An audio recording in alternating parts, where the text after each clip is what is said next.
Good morning guys. So हमारी PT 365 art and culture की magazine चल रही थी, तो चलिए इसे कंटिन्यू करते हैं और आज हम इसे कंप्लीट कर देंगे। ठीक है गाइस, तो चलिए आज का टॉपिक स्टार्ट करते हैं। Privy purse abolition.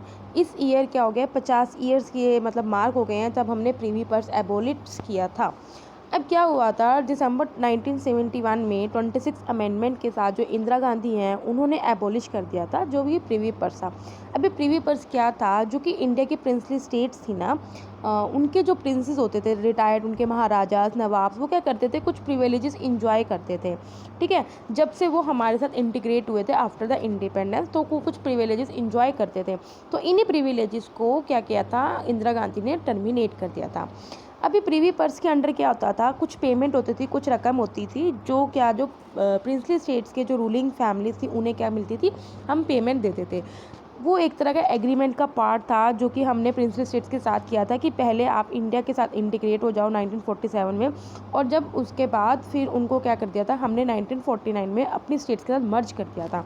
ठीक है, लाइक जो नवाब ऑफ हैदराबाद था उसे हमने हैदराबाद में मतलब कि आंध्र प्रदेश में मर्ज कर दिया था। इस तरह हमने उसे अपनी स्टेट के साथ मर्ज कर दिया था, जिस वजह से उनके जो रूलिंग राइट्स थे वो सारे क्या कर दिए थे, ख़त्म कर दिए थे। अब 1949 में अगर अंडर आर्टिकल 291 देखा जाए इंडियन कॉन्स्टिट्यूशन का, उसमें एक प्रीवी पर्स दिया जाता था जो कि फिक्स्ड अमाउंट होता था और टैक्स फ्री होता था, जो हम प्रिंसली रूलर्स या उनके सक्सेसर्स को देते थे। वो हम अमाउंट इतना देते थे जो उनके जितने भी एक्सपेंसेस थे फैमिलीज़ के वो कवर हो जाते थे, या फिर जो उनकी रिलीजियस या अदर सेरेमनीज़ में जो भी उनको खर्चा चाहिए वो सब उन्हें दिया जाता था। और कहाँ से दिया जाता था, वो कंसोलिडेटेड फंड ऑफ इंडिया से दिया जाता था। ठीक है, ये जो कंसेप्ट था रूलरशिप का, ये प्रीवी पर्पसेस का, स्पेशल प्रिविलेजेस का, ये क्या था, अब सोशल जो हमारी पर्पस मतलब कि सोशल इक्वालिटी के कहीं ना कहीं अगेंस्ट था, क्योंकि ये इगैलिटेरियन सोसाइटी की हमारे कहीं से भी फेवर नहीं करता था। इस वजह से हमने जो ये प्रीवी पर्स था उसको क्या किया, हमने टर्मिनेट किया। ठीक है, कुछ अदर इवेंट्स देख लेते हैं। जो ट्रीटी ऑफ वर्सलाइज, 28 जून को 100 एनिवर्सरी हो गई है किसकी, ट्रीटी ऑफ वर्सलाइज, जो कि कब हुई थी, 28 जून 1919 में साइन हुई थी। ये आफ्टर वर्ल्ड वार फर्स्ट के बाद जो ट्रीटी साइन हुई थी उसी का नाम बताया ट्रीटी ऑफ वर्सल। ये किन किन के बीच में हुई थी, जर्मनी के बीच में, और साथ में जो इनके एलिट पावर थी उनके बीच में हुई थी। अभी क्या हुआ था, 6 महीने तक जब कुछ भी कंक्लूजन नहीं निकल रहा था, जब पेरिस पीस कॉन्फ्रेंस के बीच में, तो फाइनली ट्रीटी ऑफ वर्सल इसको साइन किया गया था। इसके जो प्रोविजन थे ट्रीटी को, वो किस किस ने डिसाइड किए थे, एक ब्रिटेन ने जो कि उसके अंडर डेविड लॉयड जॉर्ज थे, फ्रांस के अंदर जो जॉर्जेस क्लेमेंट थे, यूएसए के अंदर एंड वुडरो विल्सन थे। इसके अंदर मतलब कि ये जो ट्रीटी थी उनके जो प्रोविजन थे इन 3 कंट्रीज ने मिलकर डिसाइड किए थे। Both Russia and Germany were not given representation at the conference. Paris peace conference में रशिया और जर्मनी को बिल्कुल भी क्या रिप्रेजेंटेशन नहीं दिया गया, और जो भी फैसला लिया गया वो ब्रिटेन, यूएसए और फ्रांस के द्वारा लिया गया। ठीक है, 75th anniversary of the liberation of Auschwitz, ये पोलैंड में है एक जगह। ठीक है, तो चले पढ़ लेते हैं इसमें है क्या। जो कि वर्ल्ड वार जब सेकेंड ख़त्म हुआ तो उसके बाद नाजी जर्मनी ने बहुत सारे जूइस को क्या मारा था। जब हिटलर ने जब लीड किया था तो 17 मिलियन पीपल को मतलब कि जो कि कैंप्स में थे उनको मार दिया था। और इसमें से काफ़ी कैंप्स थे जो कि पोलैंड के इस एरिया में भी थे, ऑस्विट्स को, जो कि बहुत ज़्यादा थे इसमें। 1979 में यूनेस्को ने जो ऑस्विट्स में ये जो मेमोरियल है जहाँ पे काफ़ी लोगों को हिटलर ने मारा था जूइस को, तो उसको यूनेस्को वर्ल्ड हेरिटेज साइट भी घोषित कर दिया था। 2005 में यूएन ने भी 27 जनवरी को डेजिग्नेट कर दिया था as the international holocaust remembrance day. Holocaust एक पीरियड था वर्ल्ड वार सेकेंड के ड्यूरिंग, जब मिलियन ऑफ ज्यूज़ को उनकी आइडेंटिटी, क्योंकि वो ज्यूज़ हैं इस वजह से उन्हें मार दिया था। ठीक है, हिटलर ने क्यों मारा था, क्यों, ये बोल के कि हम तो सुपीरियर रेस हैं, ज्यूज़ हमसे आगे निकल ही नहीं सकते, तो इसलिए उन्होंने ज्यूज़ को ख़त्म कर दिया था। बैटल ऑफ गैलीपोली, इसको हम डंडेलेस कैंपेन भी बोलते हैं। देखो ये एक स्ट्रेट भी है, ठीक है, तो ये उसी से रिलेटेड है। वर्ल्ड वार फर्स्ट के द्वारा क्या हुआ था, ओटोमन आर्मी ने क्या था, टर्की की आर्मी को क्या किया था, फेस किया था 1915 टू 1916, मतलब 1 साल इन्होंने फेस किया था।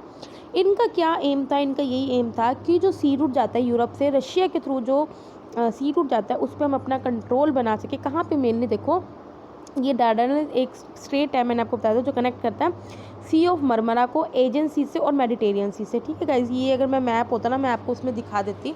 ठीक है, तो ये ऐसे कनेक्ट करता है सी ऑफ मरमरा को एजेंट सी और मेडिटेरियन सी से, डार्डानेल्स जो स्ट्रेट है। ठीक है, तो इस पर अपना कंट्रोल क्या करने के लिए, जमाने के लिए ये जो कैंपियन ये बैटल हुई थी। ठीक है, बैटल ऑफ भीमा कोरेगांव, ये जो बैटल हुई थी 1 जनवरी 1818 के द्वारा में हुई थी। किस किस के बीच में हुई थी? ब्रिटिश ईस्ट इंडिया कंपनी के बीच में और साथ में पेशवा के बीच में, पेशवा बाजीराव सेकंड के बीच में हुई थी। It was a part of third Anglo Maratha war, third Anglo Maratha war का ये वार था। इसमें क्या होता, जो ब्रिटिश ईस्ट इंडिया कंपनी के जो तरफ से दलित डोमिनेटेड महाराष्ट्र थे उन्होंने ही लड़े थे किसके, पेशवा के अगेंस्ट, और इवन उन्होंने महाराष्ट्र ने पेशवा को हरा भी दिया था। इस बैटल से क्या हुआ, एक तरह से जो दलित का जो स्टेटस था वो बढ़ गया। जो महाराष्ट्र थे उन्होंने क्या डिफीट कर दिया था पेशवा आर्मी को, कहाँ पे, कोरेगांव में। इस बैटल से क्या होता है, जो दलित का जो स्टेटस था वो काफ़ी बढ़ गया था। ठीक है, इस वजह, क्योंकि उन्होंने जो महाराष्ट्र थे उन्होंने विक्ट्री पाई थी किसके, जो भी पेशवा के द्वारा इनजस्टिस किया जाता था उस पर। बैटल ऑफ इम्फाल क्या है, अभी देखो ये गाइस मुझे इंपॉर्टेंट लगती है भाई। ठीक है, तो मैंने आपको बता दिया, जो इम्फाल पीस म्यूजियम है उसको सेटअप किया जाएगा रेड हिल्स पे इम्फाल में, मणिपुर में, ताकि जो क्या हम सेलिब्रेट कर सकें 75th anniversary of the battle of Imphal, जो कि ड्यूरिंग सेकेंड वर्ल्ड वार हुए थे 1939 to 41। बैटल ऑफ इम्फाल किस किस के बीच में लड़ी गई थी? जापान और ब्रिटिश की फोर्सेस में लड़ी गई थी। इसके बाद से जो जापानीज मार्च है वो एशिया की तरफ, मतलब कि जो वो आना बंद हो गई थी। ठीक है, सेलुलर जेल क्या है, इसे हम काला पानी भी बोलते हैं, जो कि कॉलोनियल प्रिजन है, ये सबको पता ही होगा, अंडमान निकोबार आइलैंड में है। इस प्रिजन को मेनली ब्रिटिश यूज़ करते थे ताकि जो पॉलिटिकल प्रिजनर्स हैं उनको क्या कर सके, यहाँ पे कैद करके रख सकें। बहुत लोग थे हमारे, बहुत फ्रीडम फाइटर्स हैं जो इन काला पानी में गए भी हैं, इन प्रिजन रहे हैं। तो कुछ देख लेते हैं, कुछ दीवान सिंह काले पानी, फजल हक खैराबंदी, योगेंद्र शुक्ला, बीके दत्त, मौलाना अहमदुल्ला, मौलवी अब्दुल रहीम साहिबपरी, अली अहमद सिद्दीक, मौलवी लिकात अली। ठीक है, ये मौलवी लिकात अली प्रेसिडेंट प्राइम मिनिस्टर बने थे किसके पहले, उसके पाकिस्तान के। ठीक है, ये वीडी सावरकर, कल ही पढ़ा था हमने इनके बारे में, बाबा राव सावरकर और सचिंद्र नाथ सन्याल। ठीक है, आगे बढ़ते हैं। विश्व भारती यूनिवर्सिटी, ये देखो शांति निकेतन वेस्ट बंगाल में लोकेटेड है। ये रविंद्रनाथ टैगोर ने 1921 में फाउंडेड करी थी। ये सेंट्रल यूनिवर्सिटी है और नेशनल इंपॉर्टेंस एक इंस्टीट्यूशन का भी इसको डिक्लेयर कर दिया था, कब, एक्ट ऑफ पार्लियामेंट के द्वारा 1951 में। ठीक है, तो ये नेशनल इंपॉर्टेंस की इंस्टीट्यूशन है, आपको पता होना चाहिए। गुजरात विद्यापीठ, गुजरात विद्यापीठ महात्मा गांधी के द्वारा एस्टेब्लिश की गई थी 1920 में, और गांधी जी इसके लाइफ लॉन्ग चांसलर रहे, मतलब तब तक वो जिंदा थे तब तक वो इस गुजरात विद्यापीठ के चांसलर थे। तो एक्चुअली जब ड्यूरिंग नॉन कोऑपरेशन मूवमेंट चल रहा था तो 3 विद्यापीठ क्या हुई थी, एस्टेब्लिश की गई थी गांधी जी के द्वारा। उसी में से ये एक है, जो दूसरी थी काशी विद्यापीठ, तीसरी थी बिहार विद्यापीठ। तो आपको पता होनी चाहिए 3 विद्यापीठ थी, गुजरात, काशी एंड बिहार विद्यापीठ। ठीक है गाइस, चलो आगे बढ़ते हैं। प्राइजेज एंड अवार्ड्स, तो नोबेल प्राइज़ देख लेते हैं। अभी क्या है, जो नोबेल प्राइज़ लिटरेचर का और नोबेल पीस प्राइज़ क्या है, दिया गया है, अवार्डेड किया गया है। जो नोबेल प्राइज़ लिटरेचर का है, इसे स्वेदिश एकेडमी जो अनाउंस करती है, इन्होंने 2 विनर्स अनाउंस किए, एक 2019 का, एक 2018 का। अब क्योंकि 2018 में अवार्ड नहीं दिया गया था तो इस साल दोनों को इकट्ठे दिए गए हैं। जो 2019 का जो अवार्ड है वो पीटर हांडके के द्वारा जीता गया, उनका लिटरेचर में काम करने के लिए। उनको अवार्ड इसलिए किया क्योंकि कोई इनका इन्फ्लुएंशियल वर्क था फॉर लिंग्विस्टिक इंजेनियरिंग, किस वजह से एक्सप्लोर हुआ है, जैसे periphery and the specificity of the human experience. बाकी जो 2018 का जो नोबेल प्राइज़ दिया गया लिटरेचर में, वो अवार्ड किसे किया है, पोलिश के ऑथर है Olga Tokarczuk, she is a female person. ठीक है, ओल्गा टुकारचुक। ठीक है, इनको इसलिए किया कि फॉर उनकी नरेटिव इमेजिनेशन के लिए कि किस तरह जो पैशन है उन्होंने एक आम आदमी की लाइफ को किस तरह से बाउंड्रीज को क्रेस किया है, तो इस पे इनको दिया गया for a narrative imagination that with encyclopedic passion represents the crossing of boundaries as a form of life. इन्होंने she also won the Man Booker International Prize 2018 के, इन्होंने एक और अवार्ड भी जीता था, that is Man Booker International Prize 2018। Nobel Peace Prize मेरे हिसाब से मैंने आपको सोशल इश्यूज़ में पढ़ाया था, ठीक है, फिर भी आप दोबारा पढ़ लो।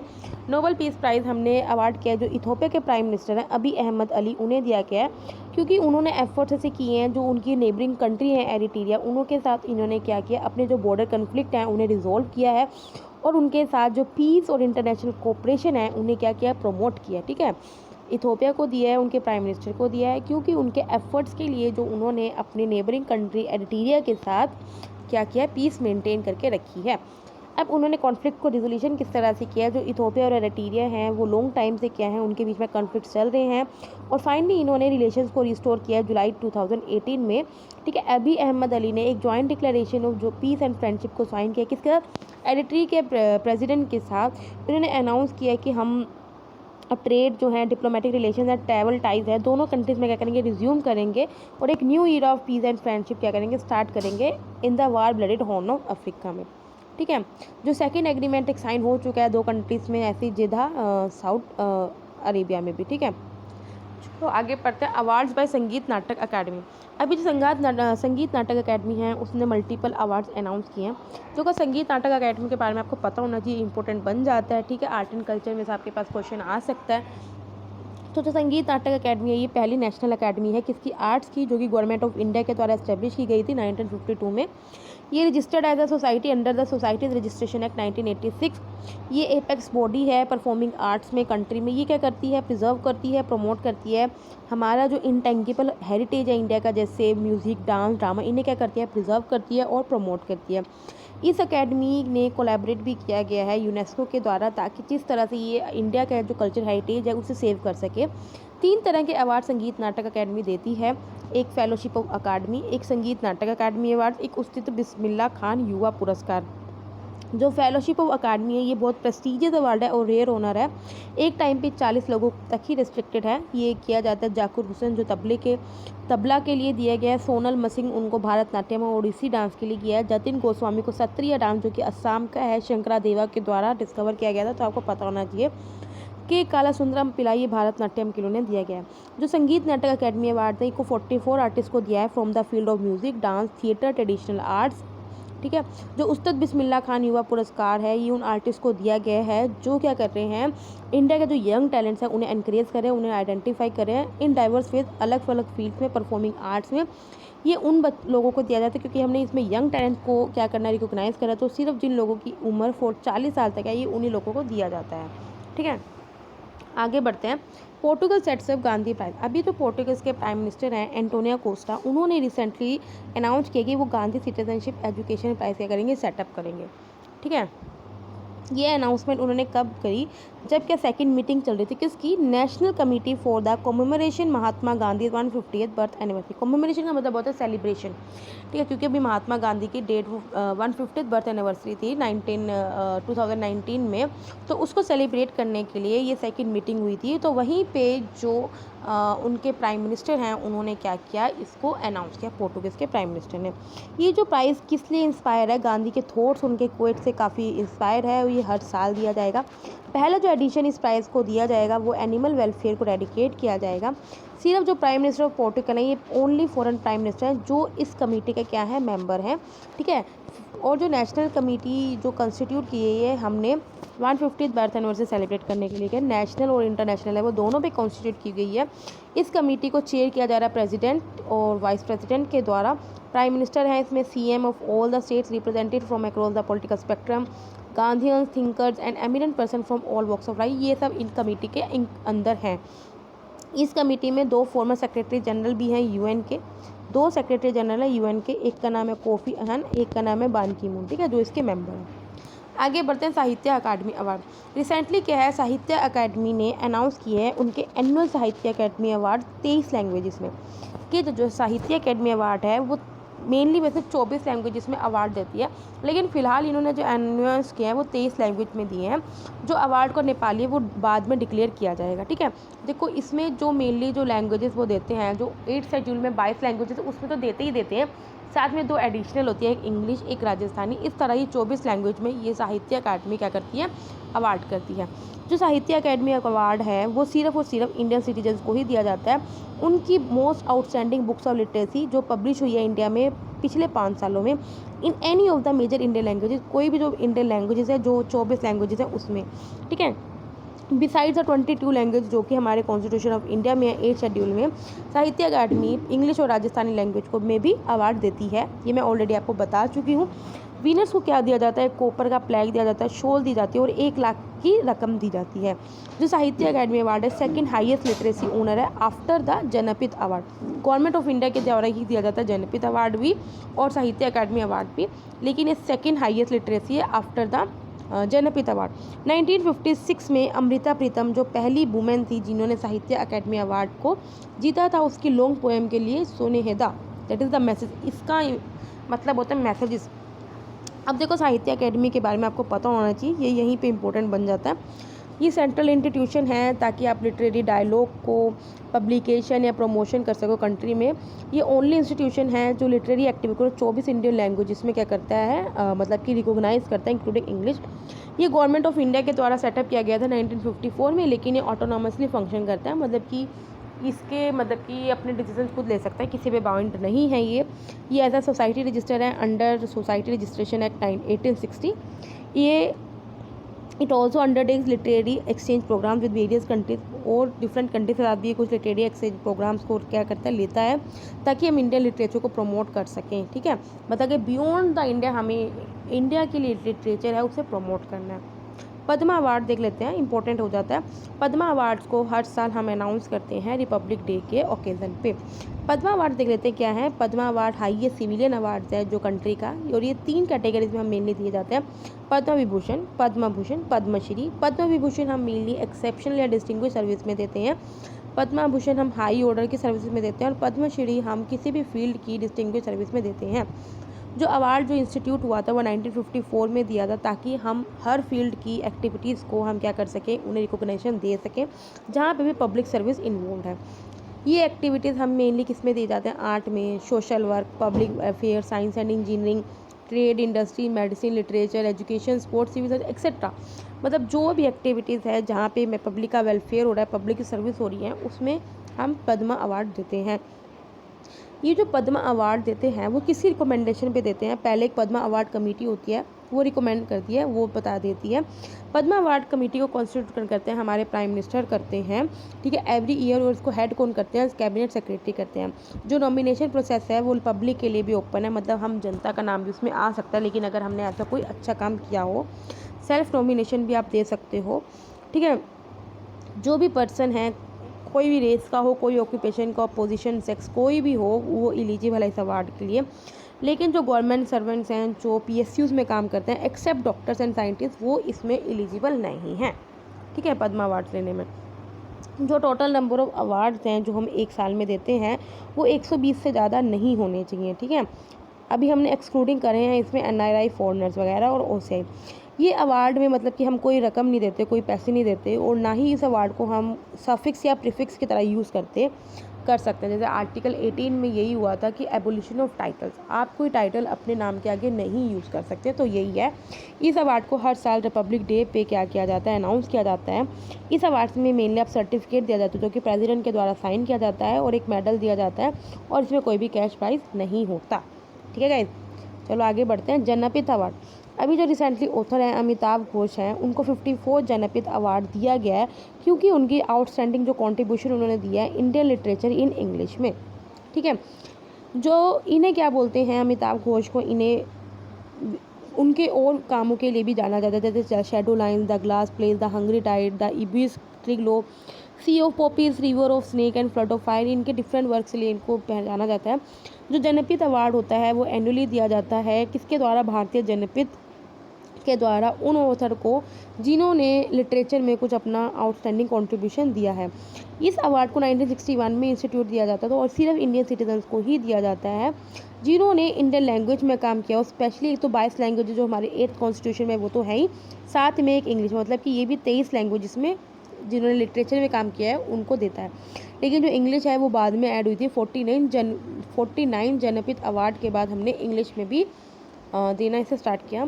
जिस लैंग्वेज को अवार्ड इस साल मिल चुका है वो अगले 2 साल तक उस लैंग्वेज में अवार्ड के लिए एलिजिबल नहीं होगा। जो पहला अवार्ड जिसको जनपित अवार्ड मिला था वो किसे, मलयालम के राइटर को मिला था, जी शंकरा कुरुप को। ठीक है गाइस, आई होप आपको समझ में आया हो। चलिए GI टैग्स भी थोड़ा पढ़ लेते हैं, फिर आगे हम नेक्स्ट वीडियो में इसको पूरे कंप्लीट कर देंगे। अभी क्या है, जो काला कुंभ हैंडीक्राफ्ट थीमेटिक एग्जीबिशन हुआ था, जिसने जिसको ऑर्गेनाइज़ किया था, मतलब ये एग्जीबिशन हुआ था, ठीक है, जिसे ऑर्गेनाइज़ किया था मिनिस्ट्री ऑफ टेक्सटाइल्स ने, ताकि हम जो हमारे जो जीआई क्राफ्ट और हेरिटेज है इंडिया का, उसे हम प्रमोट कर सकें। तो जीआई क्या होता है? ज्योग्राफिकल इंडिकेटर होता क्या है? ये किसी भी एग्रीकल्चर प्रोडक्ट को मिल सकता है, नेचुरल या मैन्युफैक्चर प्रोडक्ट को मिल सकता है। जो ये करता है, ये बताता है कि हाँ, ये जो प्रोडक्ट है वो इस पर्टिकुलर ज्योग्राफिकल लोकेशन से बिलोंग करता है या पर्टिकुलर इस ओरिजिन से बिलोंग करता है। जो geographical indication of goods act है 1919 का, वो प्रोवाइड करता है कि यहाँ पे आप जीआई गुड्स की क्या कर सकते हो? रजिस्ट्रेशन कर सकते हो। जो जीआई टैग है वो एक तरह का सर्टिफिकेट की तरह एक्ट करता है और ये इंश्योर करता है कि इस तरह के सिमिलर प्रोडक्ट्स कहीं भी इस नाम से कहीं और सोल्ड ना हो सके। अगर कहीं सोल्ड हो रहे हैं तो उन्हें क्या कर देगा? वो इलीगल माना जाता है, ठीक है। दार्जिलिंग टी इंडिया का पहला प्रोडक्ट था जिसे जीआई टैग मिला था। तो ये आपको पता होना चाहिए इंडिया का पहला प्रोडक्ट कौन था जिसको वो मिला था GI tag, that is the Darjeeling T. GI tag एक डिकेड मतलब 10 साल के लिए वैलिड होता है, उसके बाद आप इसे रिन्यू करा सकते हो अगले 10 साल के लिए। रिसेंटली देख लेते हैं जो जीआई टैग न्यूज़ में थे। देखो एक सेकेंड, पल्लानी पंचमीर्तन, ये देखो ये प्रसाद है, तमिलनाडु का है, जो मेनली लॉर्ड धंधापुतम स्वामी को दिया जाता है, ठीक है, जो इस टेम्पल में है, जो कि तमिलनाडु के दिंडुगल डिस्ट्रिक्ट पलानी हिल्स में लोकेटेड है। इसमें क्या है, जो हम ये प्रसाद प्रिपेयर करते हैं वो हम नेचुरली प्रिपेयर करते हैं, इसमें कोई भी प्रिजर्वेटिव्स या आर्टिफिशियल इंग्रेडिएंट नहीं होता है। पहले टाइम है एक टेम्पल के प्रसाद को क्या जीआई टैग मिला है, ठीक है। इसे जो प्रसाद को प्रिपेयर किया जाता है वो अंडर द गाइडेंस किसे CFTR central food technological research institute Mysore के द्वारा, उनके गाइडेंस के द्वारा प्रिपेयर किया जाता है, जो कि गवर्नमेंट ऑफ इंडिया का एक इंस्टीट्यूट है। थ्वालो हुपम, ये medium to heavy compact woven और गुड क्वालिटी फैब्रिक है मिज़ोरम का। ये वाप यार्न्स के बोल जाता है। ये मेनली वीविंग और इंट्रिकेट डिज़ाइन है जो कि हाथ से बनाया जाता है, ठीक है। एक मतलब कि फैब्रिक है, मिज़ोरम से बिलोंग करता है। तो गाइस जीआई टैग में आपको मेनली उसका स्टेट याद रखना है और ये एक्चुअल में प्रोडक्ट है क्या, ठीक है। जैसे अगर ये आगे आपको पता ही नहीं है ये प्रसाद है तो आपको पता होना चाहिए प्रसाद है।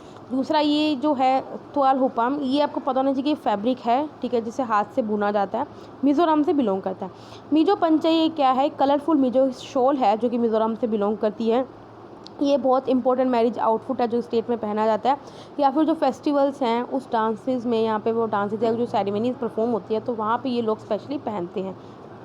तिरुल बिटर लीफ है, ये जो है एक तरह की वाइन है जो केरला में कल्टीवेट किया जाता है। इसको हम मेनली मेडिसिनल प्रॉपर्टीज़ के लिए भी यूज़ किए जाते हैं, ठीक है, जैसे बैड ब्रीथ या डाइजेस्टिव डिसऑर्डर्स को उनको सही करने के लिए। इसमें ही क्या है, इसमें काफ़ी हाई कंटेंट होता है क्लोरोफिल का और प्रोटीन का, ठीक है, जो एक यूनिक इसका फीचर है। जो यूगनॉल है ये इसका मेजर एसेंशियल ऑयल है तिरुल बिटर लीफ का, जो कि इसकी जो पंजेंसी में वो कंट्रीब्यूट करता है, ठीक है। अब डिंडुकल लोक क्या है? देखो नाम से ही पता चल रहा है डिंडुकल लोक है। इनके पास क्या लोक्स होते हैं, ये मेनली इनकी सुपीरियर क्वालिटी और ड्यूरेबिलिटी की वजह से इन्हें जाना जाता है। ये जो लोक्स हैं ये आयरन से बने होते हैं या फिर ब्राइस के बने होते हैं और ये पूरे हैंडमेड होते हैं। हर लोक अपने में यूनिक होता है, डिफरेंट लीवर पैटर्न में बनाया जाता है। जो डिंडुकल सिटी है जो तमिलनाडु में, उसे हम लोक सिटी भी बोलते हैं, ठीक है। Despite its use unique features that lock industry for the last 2 years have been gradually dying due to the stiff अभी इतना मतलब जीआई टैग होने के बाद भी, इतने यूनिक फीचर्स होने के बाद भी, ये जो डिंडुकल की जो लोक इंडस्ट्री है बहुत ज़्यादा कंपटीशन फेस कर रही है, ठीक है। कौन सी लोक इंडस्ट्री है? जो अलीगढ़ और राजापलायम में जो लोक इंडस्ट्रीज है उनसे काफ़ी कंपटीशन फेस कर रही है। कंदागनी साड़ी के हैंड वूवन कॉटन साड़ी है जो कि तमिलनाडु में मैन्युफैक्चर की जाती है। ये हाई क्वालिटी, ठीक है, पता होना चाहिए तमिलनाडु में है, वूवन की हाथ से सिली जाती है cotton sari. High quality cotton है कोयम्बटूर से। जो कंदाकनी कॉटन साड़ी है वो मेनली जो वहाँ की क्षेत्रीय कम्युनिटी है ना, कम्युनिटी है, उनकी वुमेन के द्वारा क्या करी जाती है? सिली जाती है। इन्हें नकारथर्स भी बोलते हैं, नत्तु कोई क्षेत्रियार्स भी बोलते हैं।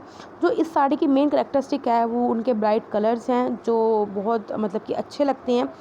इसमें करेक्टराइज किया जाता है कि जो बॉर्डर्स होते हैं वो काफ़ी लार्ज कॉन्ट्रास्ट बॉर्डर्स होते हैं और 2/3 ऑफ द साड़ी को वही कवर करते हैं। आगे बढ़ते हैं। कोल्हापुरी चप्पल, जीआई टैग ग्रांट किया था कोल्हापुरी चप्पल को। कहाँ से? कोल्हापुर से, संगली, सत्तारा, सोलापुर डिस्ट्रिक्ट महाराष्ट्र के, और कर्नाटक के भी धारवाड़, बेलगांव, बगालकोट, बीजापुर, मतलब कि 4 डिस्ट्रिक्ट कर्नाटक के और 4-5 डिस्ट्रिक्ट महाराष्ट्र के जहाँ पे कोल्हापुर चप्पल बनाई जाती है उन्हें जीआई टैग प्रोवाइड किया गया है। अब कोल्हापुर चप्पल में क्या मतलब खासियत है? इको फ्रेंडली है, हैंड क्राफ्टेड है, फेमस है, उसकी ड्यूरेबिलिटी है, स्ट्रेंथ है, चलती है। ये महाराष्ट्र के विलेज में ही बनाई जाती है प्रोसेस लेदर से। 20वीं सेंचुरी में छत्रपति शाहू महाराज ने, जो कि कोल्हापुर से, उन्होंने एनकरेज किया था इसकी प्रोडक्शन को और 29 टैनिंग सेंटर्स ओपन किए थे, ठीक है, ताकि हम क्या कर सकें, फुटवियर को क्या कर सकें, प्रमोट कर सकें, बना सकें।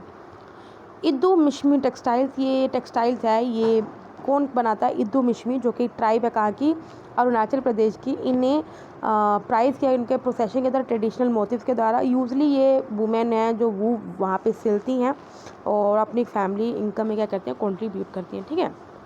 कपड़ा ही है जो वहाँ की वुमेन सिलती हैं और ये मिश्मी ट्राइब्स के द्वारा बनाया जाता है, जो कि अरुणाचल प्रदेश में रह रही हैं। काजी नींबू क्या है भाई, एक लेमन वैरायटी है जो कि असम से बिलोंग करती है। इसके हाई जूस ऑफ कंटेंट की वजह से इसे जीआई टैग मिला है। कोला चिली क्या है, ये पहली एग्रीकल्चर प्रोड्यूस है गोवा की जिसको जीआई टैग मिला है, मतलब गोवा का पहला एग्रीकल्चर प्रोड्यूस है जिसे जीआई टैग मिला है। जो यूनिक कोला चिलीज़ हैं वो मेनली जो हिली एरियाज़ हैं वहाँ पे ग्रोथ होती हैं। जो लोकल सोइल और क्लाइमेट है उसकी क्रूशियल रेल की वजह से इसमें काफ़ी अच्छी चिल्ली की वैरायटी रहती है और इसमें ब्रिलियंट रेड कलर होता है और मीडियम टू इसका पंजन क्या होता है, टेस्ट होता है। Irish whiskey, the protection means the only spirits produce in the Ireland. Irish whiskey इसलिए मशहूर है क्योंकि ये सिर्फ ओनली स्पिरिट है जो कि आयरलैंड में प्रोड्यूस होती है, ठीक है, और वही सिर्फ अपने लेबल्स पे इरिश विस्की लिख सकते हैं, बाकी कोई और नहीं लिख सकता, ठीक है। बाकी नेक्स्ट टॉपिक हम अगली वीडियो में स्टार्ट करके इसको आर्ट एंड कल्चर की मैगजीन को कंप्लीट कर देंगे। तब तक के लिए टाटा, बाय बाय।